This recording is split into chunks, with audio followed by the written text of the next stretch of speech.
আজ আমি তৈরি করে দেখাবো থানকুনি পাতার পাকোড়া বা বড়া যেটাই। এখানে এই পাতাটা অবশ্য মোটামুটি সবাই চেনেন, এরকম হয়। এটা 10-12টা মিলে একটা আটি বাঁধা থাকে, এরকম করে আমি 5 আটির মতো নিয়েছি। মোটামুটি একটু 5 আটির মতো করে নিয়েছি, নিয়ে এটা ফেলে দিয়েছি। গুঁড়োটা এভাবে করে ফেলে দিয়ে এটা দিব না, এটা দিয়ে আমি ভালো করে ধুয়ে নিয়েছি। ধোয়ার পরে চিকন করে আমি কেটে নিয়েছি পাকোড়ার জন্য।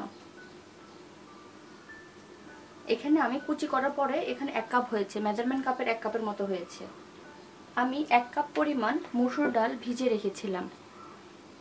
উঁচু উঁচু করে 1 কাপ মসুর ডাল ভিজিয়ে রেখে 2 ঘন্টার মতো ভিজিয়ে রেখে ভালো করে ধুয়ে তারপর আমি এটা ব্লেন্ড করে নিয়েছি, মোটামুটি একটু মিহিন করে নিয়েছি।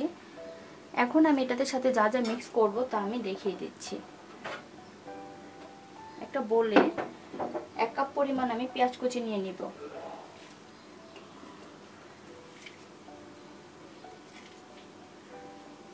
পেঁয়াজ কুচি নিয়ে আমি পরিমাণ মতো লবণ দিয়ে আগে পেঁয়াজটাকে একটু নরম করে নিব। সাথে আমি 2 টেবিল চামচের মতো কাঁচামরিচ কুচি দিয়ে দিলাম। দিয়ে এই পেঁয়াজটাকে আগে একটু নরম করে নিতে হবে, যতটুকু সম্ভব নরম করে নিতে হবে, তা না হলে কিন্তু পাকোড়াটা শেপটা ঠিক আসবে না, ছুটে ছুটে যাবে। আমি পেঁয়াজটা একবার নরম করে মেখে নিয়েছি 1 মিনিটের মতো, একবার নরম হয়ে গেছে। কালারটা সুন্দর আসার জন্য আমি হাফ চা চামচের মতো একটু হলুদ দিয়ে দিলাম, কালারটা সুন্দর আসার জন্য, না দিলেও সমস্যা নেই। এখন আমি 1 টেবিল চামচের মতো দিয়ে দিব আদা এবং রসুন পেস্ট।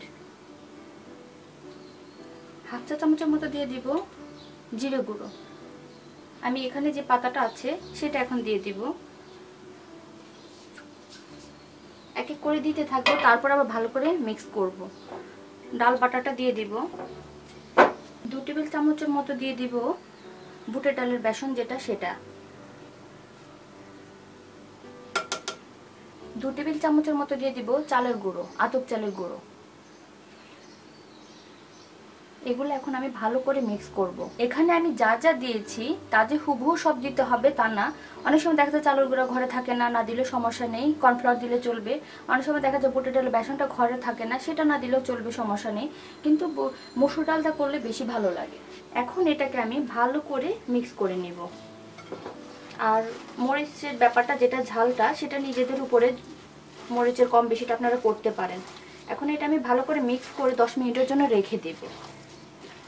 এখন আমি বড়াটা বানানো স্টার্ট করব। এই জন্য আমি একটি ফ্রাই প্যানে পরিমাণ মতো তেল দিয়ে দিলাম, ডুবো তেলে ভাজবো এই জন্য। আর আরেকবার আমি এটাকে ভালো করে মেখে নিব।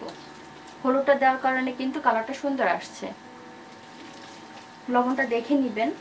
চুলার আঁচটা কমিয়ে দিয়ে এখন আমি বানাতে থাকবো, এভাবে করে নিয়ে যেভাবে আমরা পেঁয়াজও বানাই সেরকম।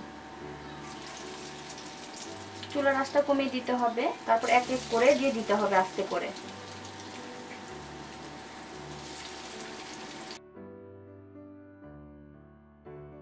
ফ্রাই প্যানে যতটা নেয় ততটাই দিতে পারবেন, অতিরিক্ত বেশি দিলে কিন্তু আবার উল্টানো যাবে না। এই কয়টাই দিলাম। চুলার আঁচটা মিডিয়াম করে রাখতে হবে। এক পাশ হওয়ার পর তারপর কিন্তু আমরা উল্টাবো, এক পাশ হয়ে নিয়ে তারপর আমি উল্টিয়ে দিব। আমার এক পিঠ হয়ে গেছে, এখন আমি কিন্তু উল্টাতে পারবো। একটু শক্ত হয়েছে, নরম থাকা অবস্থায় তো উল্টানো যায় না। যেভাবে আমরা পেঁয়াজ ভাজি ঠিক সেভাবে এভাবে করে আমরা উল্টে দেব। 2 থেকে 3 বার উল্টিয়ে দিলে, উল্টে পাল্টে দিলেই এটা হয়ে যাবে। কালারটা নিজের উপরে কতটুকু করবেন, তো ব্রাউন কালার করলে একটু ভালো লাগে। আর আঁচটা মিডিয়াম থাকবে বা একটু কম থাকবে, কেননা ভিতর পর্যন্ত হতে হবে। পুরোটাই কিন্তু আমার কাঁচা জিনিস, সব ডাল পেঁয়াজ সব যাতে ভালোভাবে হয়। এইভাবে করে আমি 2 থেকে 3 বার উল্টে পাল্টে এটা নামিয়ে ফেলবো। তাহলে দর্শক, আমরা হওয়া পর্যন্ত অপেক্ষা করি। আমার এটি কালার এসে গেছে, আমি যতটুকু চেয়েছি। আপনাদের খুশি মতো বারবার উল্টিয়ে পাল্টিয়ে যতক্ষণ আপনাদের কালার না আসে ততক্ষণ উল্টিয়ে পাল্টিয়ে পছন্দ মতো কালার হওয়ার পরে তারপরে উঠিয়ে ফেলবেন।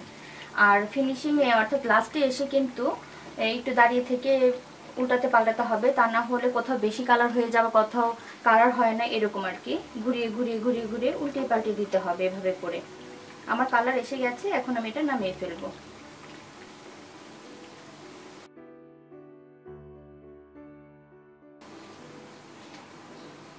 আমি সবগুলো নামিয়ে ফেলেছি যা আমি দিয়েছিলাম প্রথমবার। এখন আমি যা আছে তা আবার দিয়ে দিব।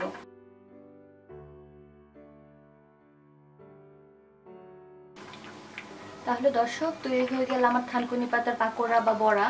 ভালো লাগলে অবশ্যই একটা লাইক দিবেন, এবং যারা গন্ধের ভয়ে খেতে চান না তারা একবার অবশ্যই বানিয়ে খাবেন। আর ভালো লাগলে অবশ্যই আমার চ্যানেলকে সাবস্ক্রাইব করবেন নেক্সট যে কোনো রেসিপির জন্য। তাহলে আজ এই পর্যন্তই, নেক্সট আবার দেখা হবে নতুন কোনো রেসিপি নিয়ে। আল্লাহ হাফেজ।